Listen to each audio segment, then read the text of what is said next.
កុំជូអាចឲ្យឆ្កែអស្អីទេពូចេះតែខមមិនដល់ប្រដេតែបដាអញ្ចឹងណាក៏ពិតទៅខ្ញុំយក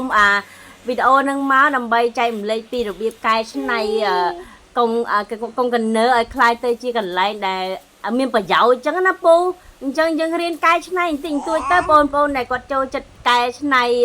ធ្វើជាផ្ទះធ្វើជាអីអញ្ចឹងយើងអាចយកកុងកណឺមកសម្រាប់កែច្នៃអញ្ចឹងណាធ្វើជាផ្ទះអីអញ្ចឹងទៅហើយមើលដូចជាវីដេអូនេះអញ្ចឹងគេធ្វើផ្ទះឡើងស្អាតអញ្ចឹងបើសិនជាពូ